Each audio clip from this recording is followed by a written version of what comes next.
I had no idea the British press was so bigoted. This one's wife. He's totally whipped. Hello, I'm H.G. Tudor.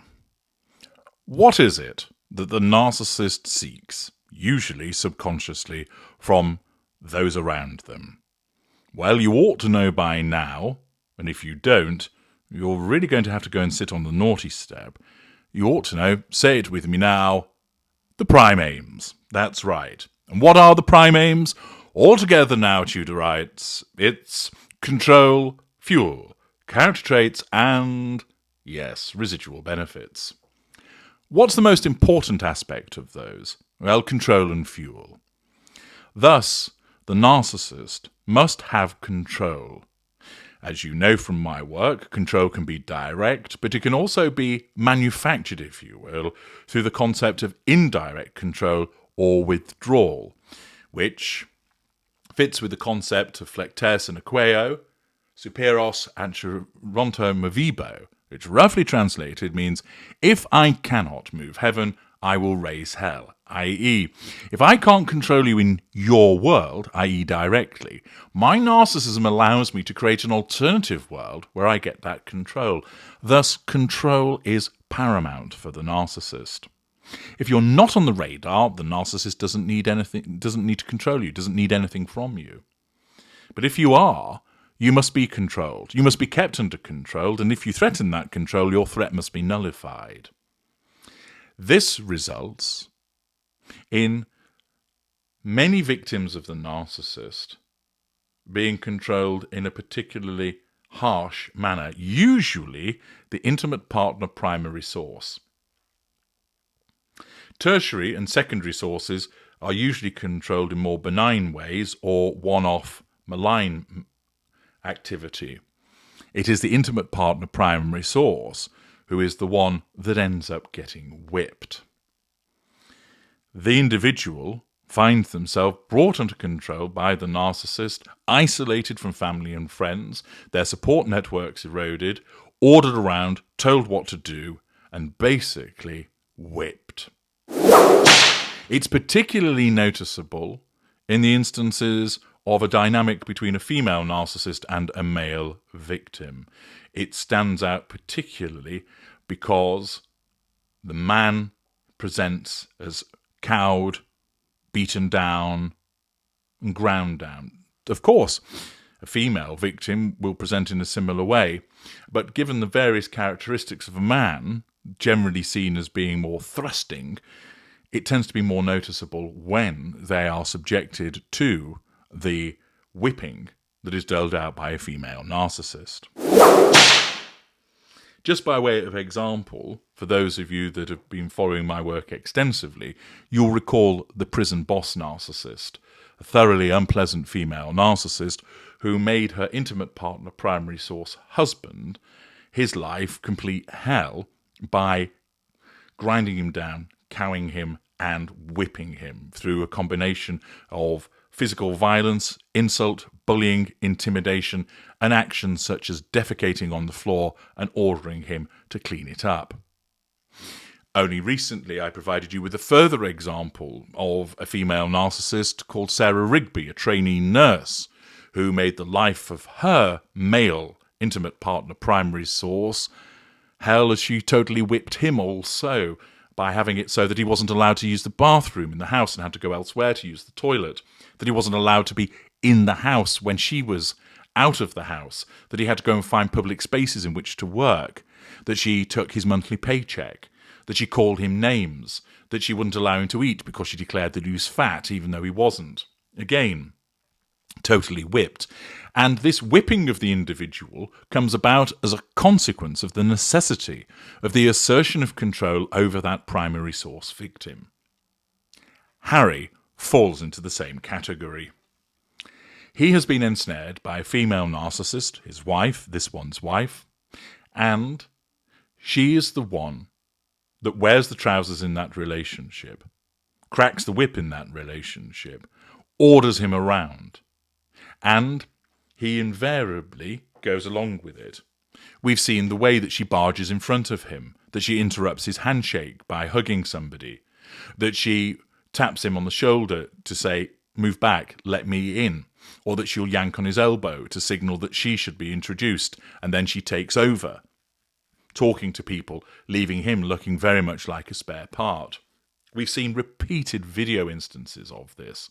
And now there's another instance which shows that Harry is totally whipped, shows the continued self-absorbed behaviour of this one's wife who thinks the universe revolves around her, but also shows the impact that it has on Harry. Here comes the footage.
There you are.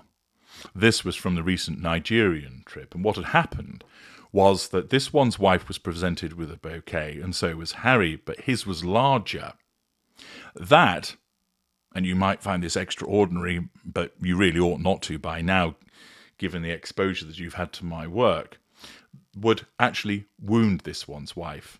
The fact that somebody gets a larger bouquet than her signals that she's not as important. And rather than just be pleased with the fact that she got a bouquet, it's, his is bigger than mine, and that wounds her. It signals that she's not as important. Now, because they were in a public space, she has the facade management, which keeps control on the ignited fury, so that she doesn't stamp one of her cloven hooves, throw her bouquet to the floor, punch Harry in the chops, scream at everybody, and grab his. The facade management did its job. But in some instances, that might well be the outcome with narcissists that wouldn't operate with a facade. Nevertheless, her narcissism cannot let this wounding pass. She has to deal with the threat to control. And the simple thing to do is take Harry's bouquet away from him. That's right. As you've just seen, her narcissism, as a consequence of her self-absorption, and the wounding that she experiences by Harry having the larger bouquet, causes her to turn around, take his bouquet from him, and then walk away from him. It's rude. It's rude behaviour towards him, but it's entirely symptomatic with her narcissism. Some people might not even notice it and just think, oh, she's carrying it for him. Other people would notice it and think to themselves, it's rather rude, she's just taken the bouquet off him. Look, he's cheesed off. Look at his reaction.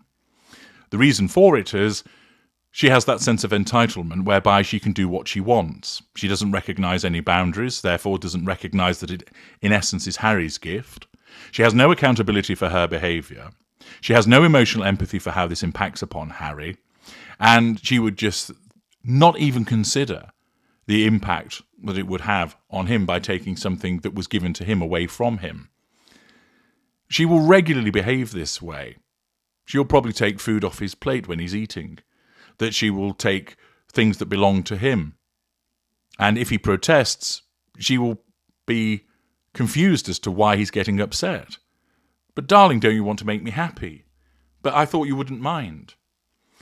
But you can clearly see that this is a man who is totally whipped because this happens to him on a regular basis. All you need to do is understand this is a narcissist with the intimate partner primary source who has been ground down. And look at his reaction.